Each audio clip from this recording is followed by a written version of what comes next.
Motion और gravitation, ये 4 बहुत ही इजी चैप्टर्स है जो कि आपको स्कोर करके दे रहे होंगे 4 से 5 क्वेश्चन, यानी कि लगभग 20 नंबर तक इससे आप स्कोर कर सकते हो। ठीक है, उसके बाद अब ये थर्मल वाला पार्ट मैं आपके ऊपर छोड़ता हूँ, क्योंकि ये पार्ट थोड़ा सा टफ पढ़ने लगता है।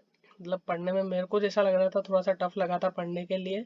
तो ये आपके ऊपर, अगर आप इसको इजी लगता है, आपने पढ़ रखा है, तो आप रिवाइज मार के इसको प्रैक्टिस कर लीजिए, मास्टर कर लीजिए, कि ये बहुत ज़्यादा स्कोरिंग रहेगा। 3 क्वेश्चन तो आपको फिजिक्स में मिल रहे हैं, प्लस आपको केमिस्ट्री में भी इससे एक ना एक क्वेश्चन, 1 से 2 क्वेश्चन मिल रहे होंगे।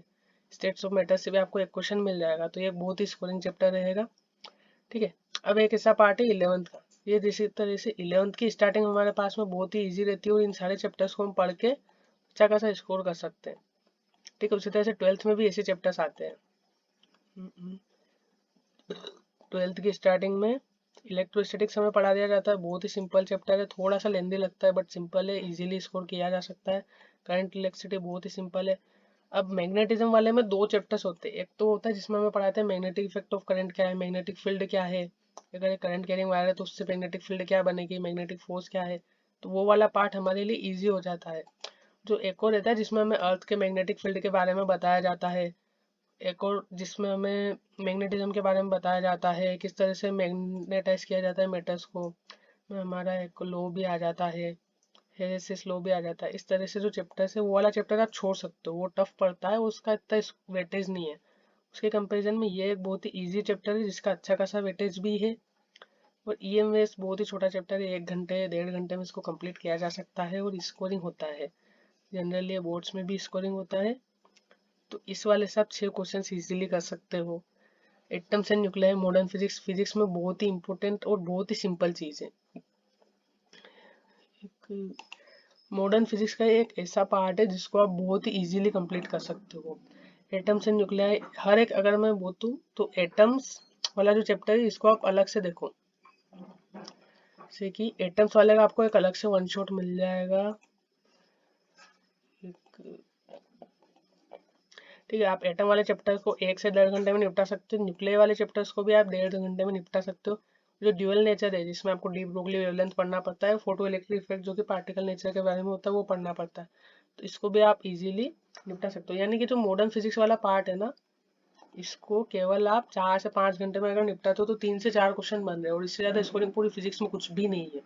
आप देखोगे ना, तो जहाँ पे आपको 5, लगभग लगभग 4 चैप्टर पढ़ के 4 से 5 क्वेश्चंस मिल रहे थे, लगभग उतने क्वेश्चंस आपको केवल 2 चैप्टर्स में मिल जाएंगे। तो मॉडर्न फिजिक्स बहुत ही सिंपल है, बहुत ही स्कोरिंग है, इसको बिल्कुल भी नहीं छोड़ना है। और क्योंकि ये चैप्टर 12th के लास्ट में रह जाता है, इसलिए बहुत सारे बच्चों का वो छूट जाता है, तो इसको बिल्कुल भी नहीं छोड़ना है, इसको सबसे पहले कर लेना है। ठीक है, उसके बाद केमिस्ट्री पे देख लेते हैं फटाफट। तो केमिस्ट्री में 11th में जो मोल कंसेप्ट स्टार्टिंग में आ जाता है, बहुत ही सिंपल चैप्टर है। इसका हाईलाइटर ये रहा। ठीक है, तो मोल कंसेप्ट स्टार्टिंग में पढ़ते हैं, बहुत ही सिंपल, लगभग सिंपल ही पढ़ता है, कोई ज़्यादा टफ नहीं है, अच्छा स्कोरिंग हो जाता है। अब एटॉमिक स्ट्रक्चर, क्योंकि बच्चों को इसमें थोड़ा सा टफ वाला पार्ट लगता है, स्क्रोडिंगर इक्वेशन आ जाती है, तो आप उसको छोड़ सकते हो, मतलब जितना जितना आपको डिफिकल्ट लग रहा है उसको छोड़ दो। कि जनरली इजी वाले से पार्ट से क्वेश्चन आता है, जहाँ पे बोहर मॉडल हो गया, तो उसके 3 इक्वेशंस हो गए, या फिर वो जो हम स्पेक्ट्रम पढ़ते हैं, इन सबसे क्वेश्चन आता है। और अगर आप एटॉमिक स्ट्रक्चर या तो यहाँ पे पढ़ लो या यहाँ पे आप एटम पढ़ लो, एक ही बात है, उससे आप दोनों तरफ स्कोर कर पा रहे हो, इसलिए मैंने बोला मॉडर्न फिजिक्स बहुत इंपॉर्टेंट पड़ जाता है। स्टेट्स ऑफ मैटर, अगर आप केटीजी इसमें से हटा दो तो ये बहुत ही सिंपल चैप्टर है, बस आपको 5-6 लॉ पढ़ने हो, कुछ कुछ 2-3 फॉर्मूला है, PV is equal to NRT करके, जिनसे आप डायरेक्ट क्वेश्चन बना सकते हो। इस चैप्टर से बहुत ही इजीली आप स्कोर कर सकते हो। रिडॉक्स रिएक्शन है, ये आपको पढ़ना पड़ेगा, क्योंकि ये फंडामेंटल चैप्टर हो जाता है एक तरह से, कि अगर आप रिडॉक्स रिएक्शन नहीं पढ़ते हो तो आगे आपको इलेक्ट्रोकेमिस्ट्री में भी दिक्कत आ सकती है, और बहुत सी जगह आपको रिएक्शन बैलेंस करनी पड़ जाती है।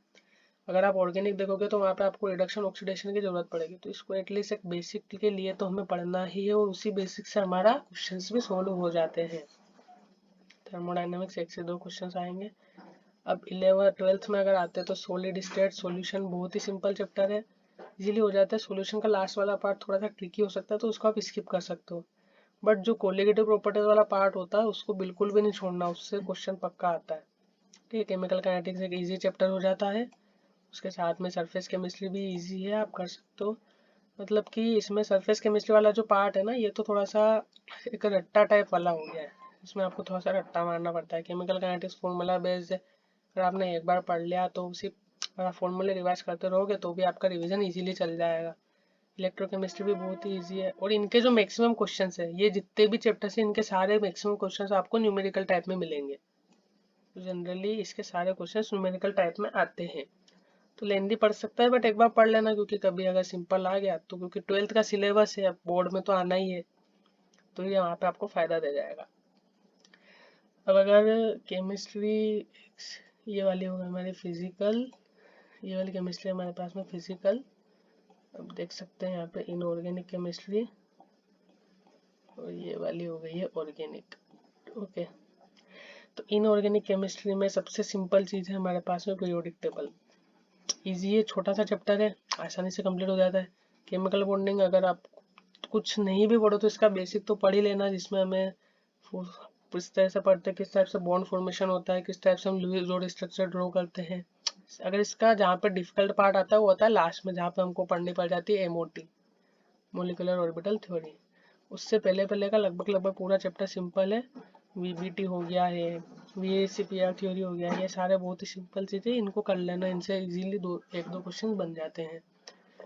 एज ब्लॉक एलिमेंट्स, अब अगर कोई बच्चा है जिसको रटने में दिक्कत है तो वो इसको छोड़ सकता है, नहीं तो आपकी चॉइस है, आप इसको कर सकते हो इजीली। छोटा चैप्टर है, कर सकते हो, बट अगर किसी को रटने में दिक्कत आती है, मेरे जैसा बच्चा हो, तो वो छोड़ सकता है।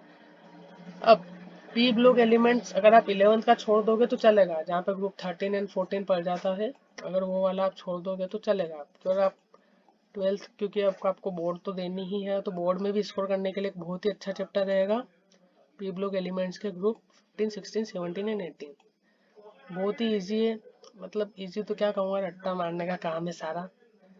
और ये वाला जो चैप्टर है, इससे आपको बोर्ड में भी अच्छे से स्कोर कर सकते हो आप, और इसमें आपके 2 से 3 क्वेश्चन आपके इजीली इसमें भी फंस जाएंगे। तो जो ब्लॉक के पी ब्लॉक केमिस्ट्री है ना, ये आपको एडवांस में भी बहुत ज़्यादा वेटेज दे जाता है। ओके, उसके बाद डी एंड एफ ब्लॉक, ये वैसे इनऑर्गेनिक का चैप्टर है, बट इसमें इतना ज़्यादा रट्टा मारने का काम नहीं है, समझने वाली चीज़ है। अगर आपने एक दो बार लॉजिक समझ लिया तो इसमें इतनी दिक्कत नहीं आएगी। कोऑर्डिनेशन कंपाउंड भी सेम ही है, और मेरे हिसाब से इन दोनों चैप्टर्स को आप साथ में भी पढ़ सकते हो। मैंने इनको हमेशा साथ में पढ़ता था, रिवाइज हमेशा साथ में करता था दोनों को। ठीक है, तो अगर आप और कुछ नहीं भी करो तो इसमें इन दोनों चैप्टर्स को तो डेफिनेटली कर लेना। अगर आप इन दोनों को छोड़ते हो तो ये डी एंड एफ लोग एंड कोऑर्डिनेशन कंपाउंड आपका हो जाना चाहिए। ठीक है, उसके बाद ऑर्गेनिक में अगर देखें तो हमारे पास में जीओसी।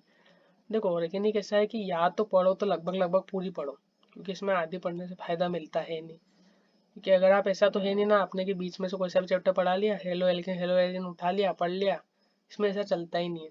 इसमें आपको एक सीक्वेंस से पढ़ना पड़ेगा।